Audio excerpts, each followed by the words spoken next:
Man, I'm gonna stick it to some libs. This is gonna be so funny.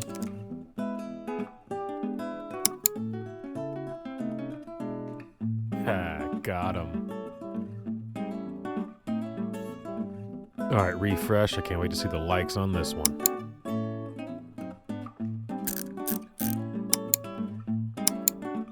Oh, come on! What is that? What is that? Gee, it must sure be nice not to be on YouTube's naughty list. Hello, everyone. My name is Swamp. One of these days I'll have a pretty lady with her legs wrapped around me. She'll have a nice name like Susie Carolina, Katie Bell, and a Josephine. She'll be 5'2" with a button on her shoe, best titties that you ever seen. And when we get down and dirty, no, you never have to worry, she's a walking, talking washing machine. The star, Leah Thompson. Last month, the swimmer at the University of Pennsylvania set 2 different Ivy League records. Well, that sounds downright impressive. But is it? I have a sneaking suspicion that if that woman turned out to be a man, it wouldn't be as impressive. But let's stay tuned and let's find out.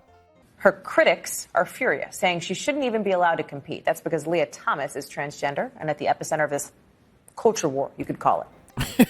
Yeah, you could call it. You know, if you wanted to make a thing out of it. She's pulling a Dr. Fauci. So I wasn't wearing a mask the one time. You could make a thing out of it. Yeah, it's colloquially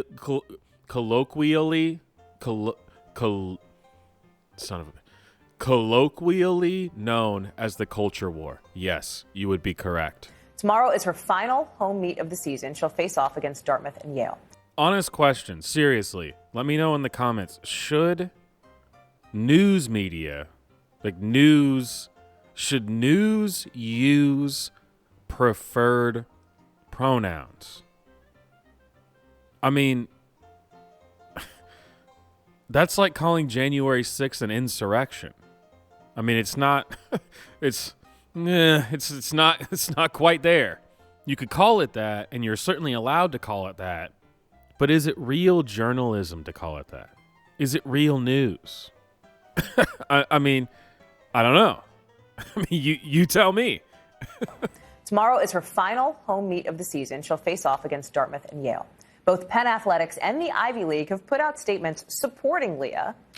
But of course, she is just the latest trans athlete to come under fire. In fact, 10 states have recently passed some kind of bill banning trans athletes from participating in youth sports. All right, let's pause real quick here and let's look at this map.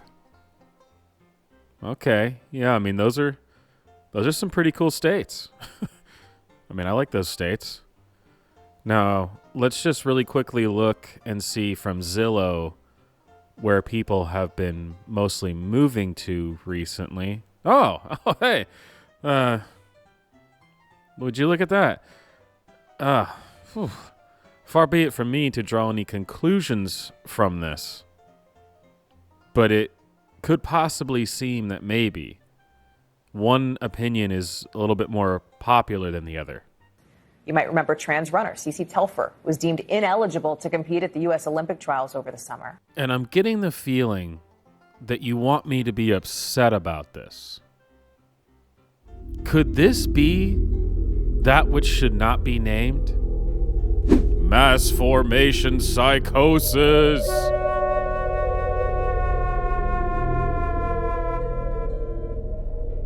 So let's talk about it now with Joe Yerkeba from NBC Out, who just published this piece with the latest about Leah. Joe, I'm glad to have you here. Joe? You're not fooling me. That's Rachel Maddow. Talk about what's going on here, right? Because Leah does have support from her team, from her school, from her league, if you will. If you will? Well, does she or does she not have support from the league? Are you a journalist or are you an ass? And yet, for some of her detractors, that doesn't seem to be enough. All right. Maybe I was being unreasonable. Say that one more time. Leah does have support from her team, from her school, from her league, if you will. And yet, for some of her detractors, that doesn't seem to be enough. Well, yeah. Did you really just say that? Wait, did you really just say, well, I have people who agree with them, so gotcha. Let me guess, are they experts too? Sure, yeah. So there are a few different arguments happening here. You've got an argument about fairness. There are people who oppose trans women competing in women's sports because they say it's unfair to cisgender women who aren't trans. No, it's unfair to women. There is no such thing as cis women. Cis women is something that you made up to try to validate the fact that there could be multiple kinds of women. There's not. There's not multiple kinds. Well, except for the kinds that will date me and the kinds that won't. They say it's unfair to cisgender women who aren't trans, most of whom don't receive the athletic advantages of higher testosterone levels during puberty, though then you have folks who say there's very little scientific evidence that shows that those advantages carry over for trans women after transition. Well, those folks can go ahead and right off. I mean, I don't even think I need to rebut that. I mean, that's stupid. What? So then you've got this argument about fairness and human rights on the other side. And trans advocates say that this question of inclusion is about more than just sports because, we're still seeing these efforts at the state level to ban trans people from using the bathrooms of their gender. So they say this debate is really part of a larger conversation about whether trans people can participate in certain aspects of society at all. Yeah, I'm going to have to fact check you on that. No. No.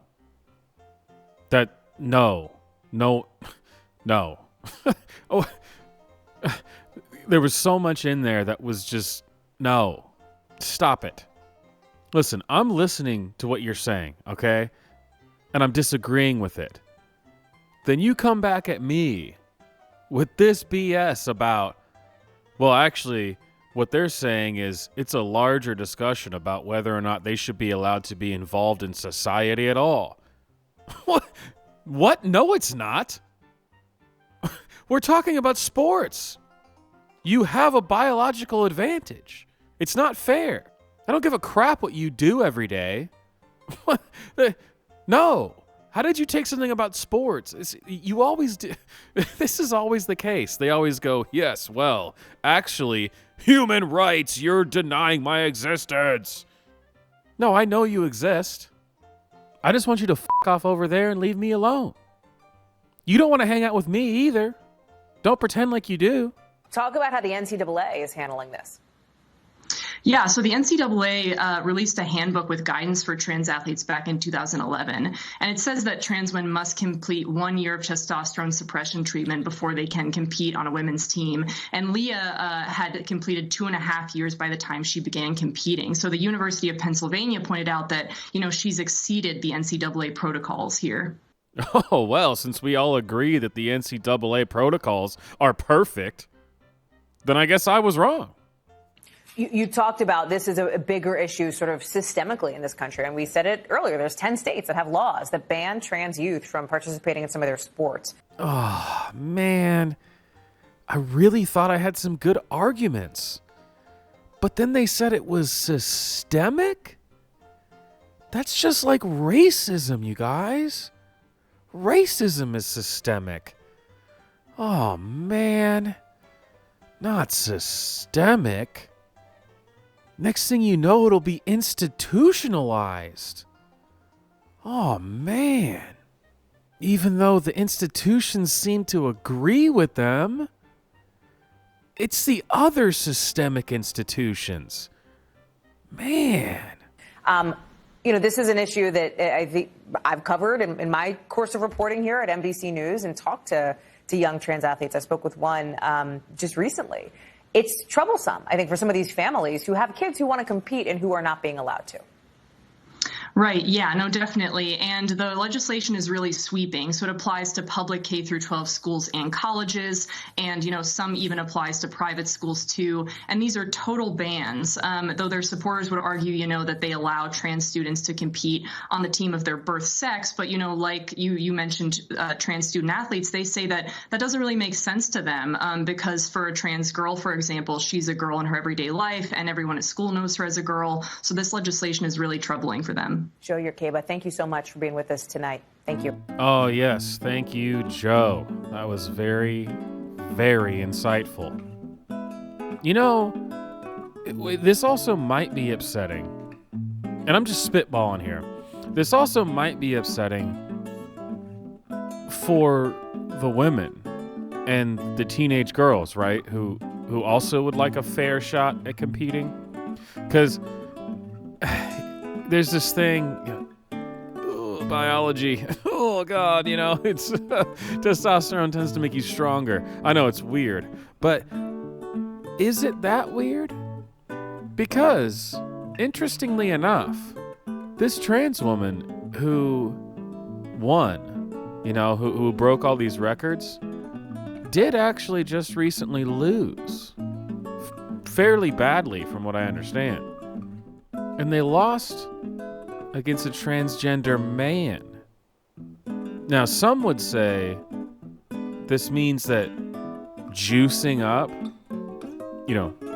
basically taking steroids, taking extra testosterone, would give someone an advantage over someone who had intentionally been limiting their testosterone for over 2 years. But I would never say that, because that would be anti-science.